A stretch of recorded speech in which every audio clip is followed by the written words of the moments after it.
All right, hello. Today I'm here with John, one of my main training partners, and someone whom I share love with for leg attacks.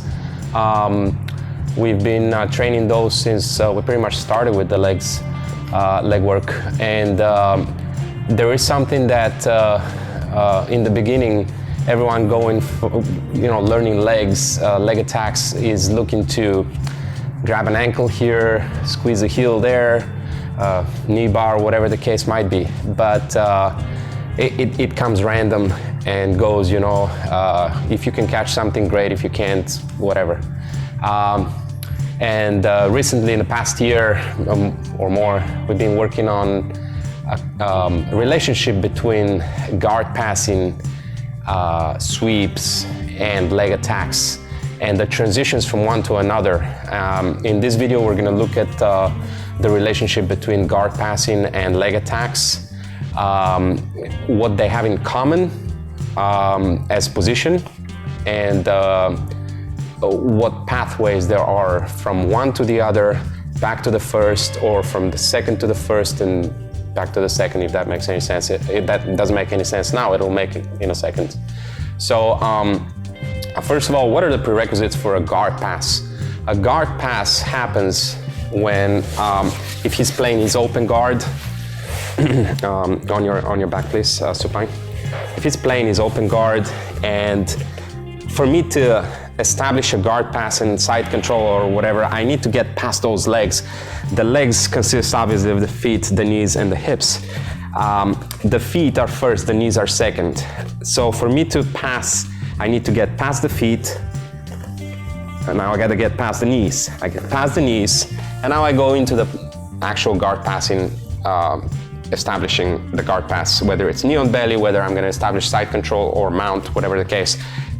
No matter what position I'm looking to establish at the end, I need to pass the feet and the knees. Now, what are the prerequisites for a leg attack? If I am to take a ashigarami, if he is to attack my heel, my ankle, whatever it is he's gonna do, he needs this knee to be inside the line of his knees. If my knee is outside, even a little bit, it gives me a strong way out. He can twist unless he starts grabbing on my toes one by one, which is not supposed to, I can just get out of here. I'm free to go. My knee is my get out card. Get the ashigarami, please. When he has control over my knee, he's essentially past my knee. If you stand up, please. Stand up, stand up, stand up.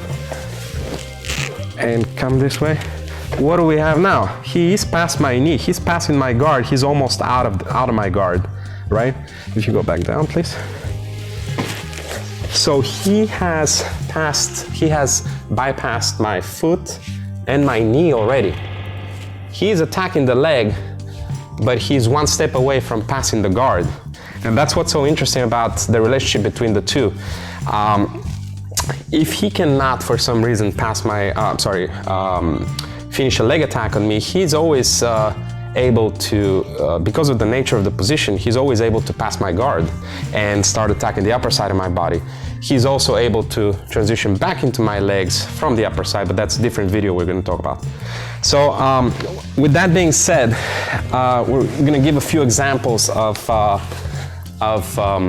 guard passing transition into a leg attack, a leg attack transition into a guard pass transition into a leg attack back to a guard pass. So let's give it a try. Let's see what happens, let's say from that same position, the ashigarami, where I'm going to be attacking a straight ankle lock. I know that his defense is to separate my foot from my knee, start sitting over my leg, and escaping from there, or maybe get his own leg attack. So knowing that, I know that his pathway is this way. Let's go. As he goes for that, what he has done, freeze for a second, what he has done is he has given me a free pathway, because I'm already past his knee, to a pass guard.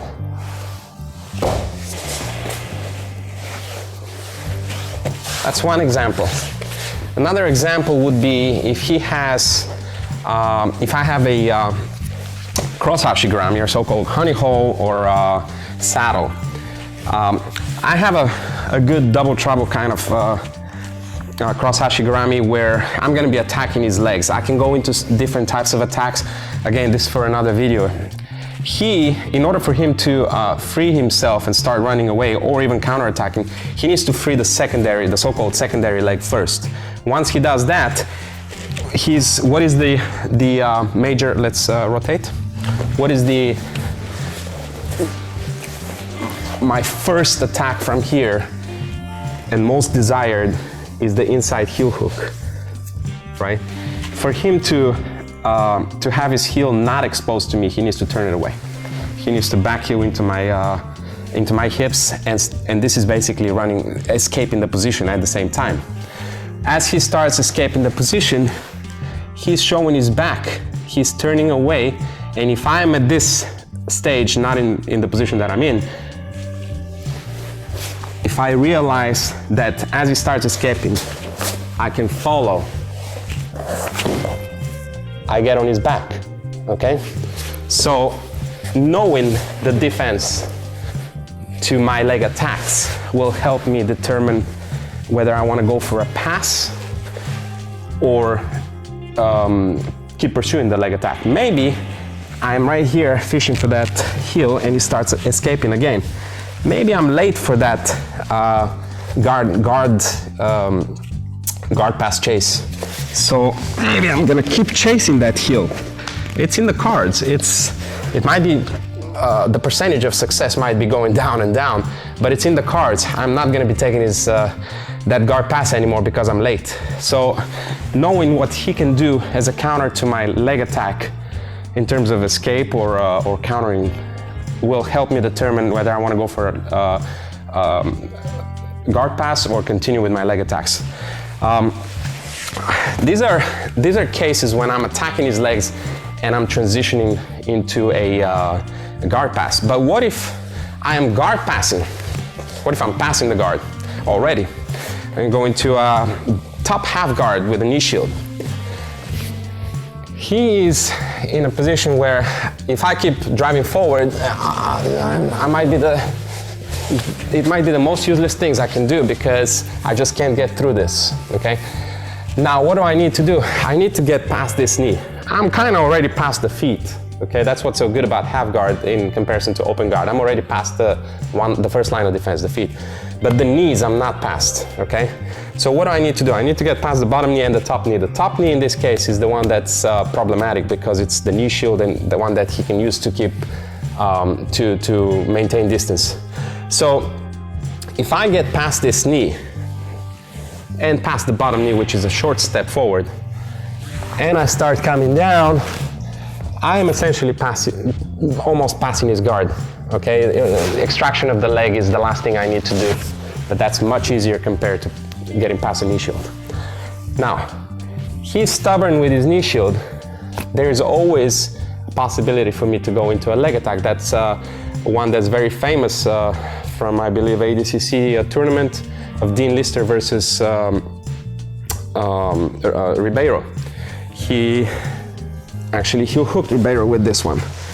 So I went from attacking the guard to attacking the leg because that knee was there, okay?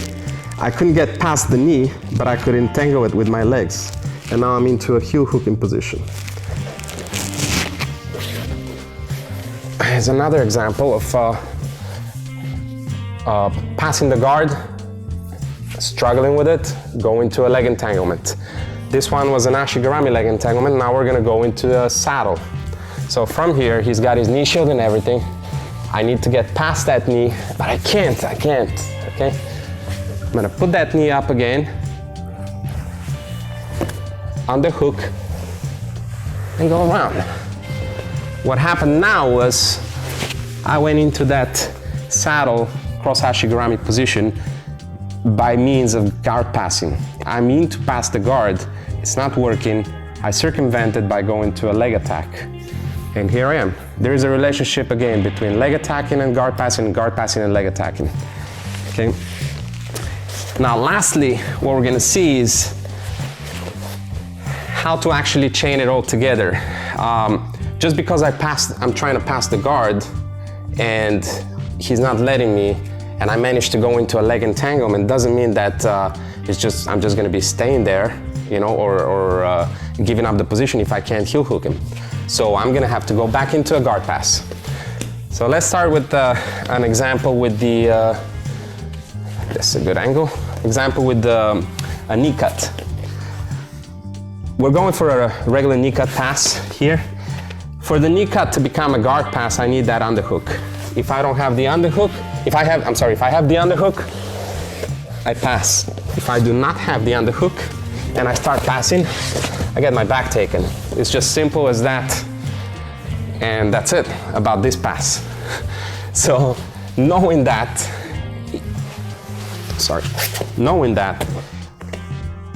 if he's not letting me have that underhook, which he would not, well then I'm not gonna keep going with the guard pass, with the knee cut. What I can do is instead settle into a position that's very common, right here, where I'm actually sitting on his hips heavy and not passing, but not disconnecting either. What is the purpose of that? Well, if I'm here with my knee on the floor, he can kick me off and still take the back. I don't have the underhook. So I'm gonna be sitting here on his hip and waiting for something to happen. I'm actually sitting on his quadricep here. And I'm gonna see what he gives me. If he sits there and doesn't give me anything, well, I can go for a back step and taking that cross ashigarami or saddle position again. If he turns this way, he's giving it to me. If he starts, let's go from the top.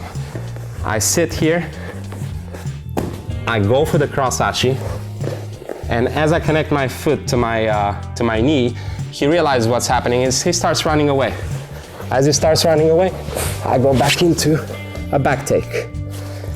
So right now what we did was we simply chained a guard pass going downhill because he's not allowing me the underhook. Guard pass going downhill to a leg entanglement with an option for a leg attack, obviously, to him realizing what's happening and start defending by starting to escape the leg entanglement, to me realizing that he's escaping and going back to the guard pass. In this case, it's a back take, which is an added bonus, but if he hadn't turned his back so much, it could have been just a guard pass. So we need to understand that the relationship between the leg attacks and the guard passing is not one-dimensional. It goes 2 or 3 ways, and the person that's going to pass the guard or attack the legs, could be the one or the other, depends on the position, needs to know what the defenses and the prevention for the guard pass or the leg attack defense would be in order to execute the second step of the whole process. Basically, if I don't know what his defense to my guard pass would be, how am I going to know what kind of reaction he's going to give me? If I don't know what kind of reaction he's going to give me, I wouldn't know how to get to the leg entanglement later. Same goes the other way around. If I don't know what kind of defense he's going to give me for my ashigarami, for example, to sit over my leg, disconnect and sit over my leg, I will not know where to go next. So it's very important to know the defenses as well as the offense, obviously, but the defenses to each position and each attack, or the recoveries from guard passes, which could lead to leg attacks. In the future, we're going to make a video about leg attacks and sweeps, and it's closely related to guard passing because once you sweep, you got to pass the guard. That's for a near day in the future. And meanwhile, I want to thank John for lending his legs to the cause, and thanks everyone for watching.